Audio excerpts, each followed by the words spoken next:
Audio Jungle.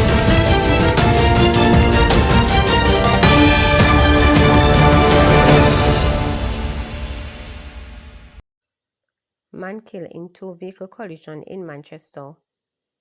A man died as a result of injuries he sustained in a two-vehicle crash on the Winston Jones Highway in Mandeville on Saturday afternoon. His identity has not yet been ascertained by the police.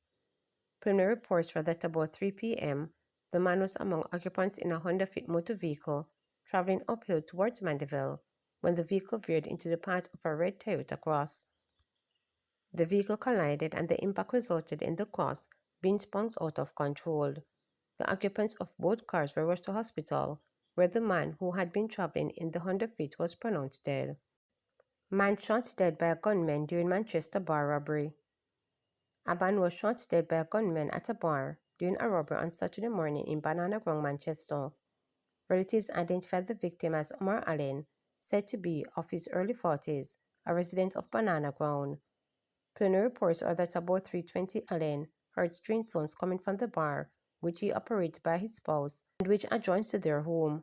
He went to investigate and was attacked by three gunmen who fired gunshots at him straight to the head. The gunmen made off with two poker boxes. They also reportedly poisoned several dogs at the adjoining premises. Residents believe the culprit scooped out the area on Friday as two strange men were seen in the vicinity after alighting from a vehicle similar to which the gunmen fled the scene in. The victim's brother, Christopher Allen, said the incident happened a week after another sibling was buried in the community. Omar no give nobody trouble, and when my sister call me and tell me say my brother dead, I say no sir. When I came up here I couldn't believe. Him run him hand cart in a market, him do him look hustling for his children, the distraught relative stated. And last week this time we bury my brother, so I never expect this. People have bad mind and grudge him for what him have. He was a hard working man. Up to now, me too need them, it is a wobble, and me no believe say them gone. With my brother so, added the relative. Residents gathered near the scene in disbelief on Saturday morning. It's the first mistake happening here. They walk and tear down the bar up here, yes, but it's the first we have a shooting going in here. We never expect this, said the victim's brother. Councillor Murray Mitchell, People's National Party Division, Belfield, has expressed alarm following three homicides in Manchester within 48 hours.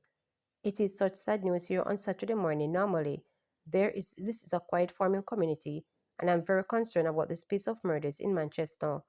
Thursday at the parish council meeting, we mentioned to the police and gave them commendations for keeping the crime down to a certain level.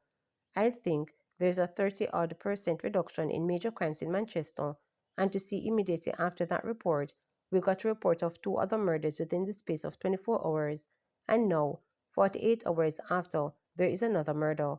So we are concerned about this spat that happened this week, stated Michelle. There are three homicides in Manchester and this particular week, so we hope that everything can go back to normalcy and some calm will come back to the parish.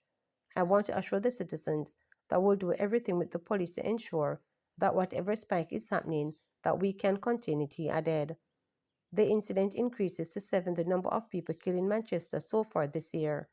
On Thursday morning, popular dancer 26-year-old Britannia Francis was gunned down at a bar in Richmond, Manchester, where 37-year-old Clint Parkinson was fatally stabbed during a dispute with a fruit vendor.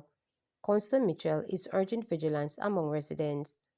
People have to be vigilant while they are in the space of bars or community spaces. This seems to be a robbery. I want to urge the citizens to ensure precautions necessary, he said at the murder scene in Banana Ground.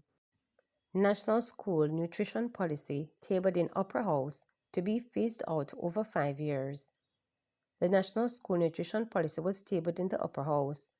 The 5-year policy, approved by Cabinet in April, aims to promote consumption of healthier meals across public and private institutions from the early childhood to secondary level, as well as special education institutions.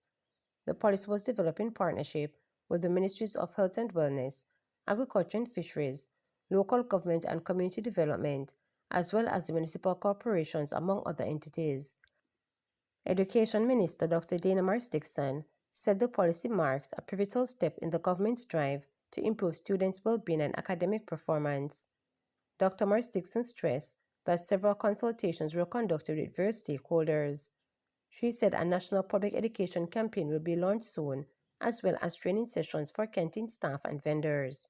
It is widely accepted that good nutrition practices in schools can improve cognitive and academic performance. Depending on the type of food provided, the size of food rations, and the program duration, it is also acknowledged that in order to improve children's nutritional status, regular meals that significantly address nutritional deficiencies in children's diet must be managed. This was also underscored in the National Operational Action Plan for the Prevention and Control of Obesity in Children, and that was done by the Ministry of Health and Wellness in 2016. The plan cautions that the high, and I'm quoting, the high prevalence of overweight and obesity among children should therefore be a cause of concern to policymakers and health professionals, as it has implications for the healthcare system and the economic productivity of the countries affected. End quote.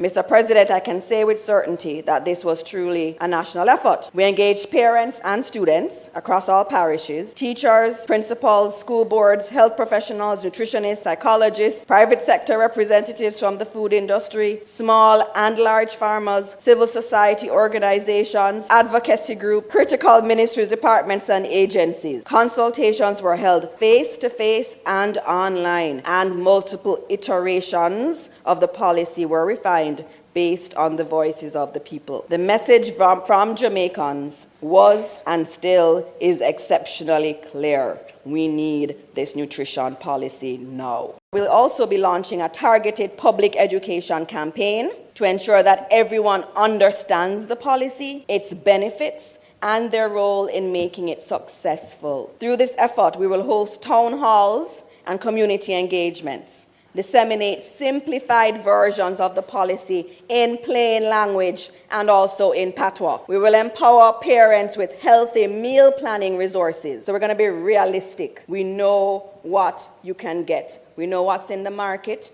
We know what is affordable. And we're going to be putting together healthy meal planning resources for parents so that they understand what are good choices for them and their families. We'll continue to train canteen staff and vendors in nutritious food preparation and involve students as nutrition ambassadors in their schools. Man held after police seized illegal firearm in downtown Kingston. A man was taken into custody Friday night after police seized an illegal firearm along Beckford Street in downtown Kingston. The Kingston Central Police reported that about 11:50 p.m., a team from the city center police was on mobile patrol in the area. They observed a man acting suspiciously. He was accosted, searched, and allegedly found with a 9mm pistol tucked in his waistband. The weapon was loaded with a magazine containing 9 9mm rounds. The man was arrested in connection with the seizure. The police say his identity is being withheld pending further investigations. To subscribe, like, share, and click the notification bell for daily updates.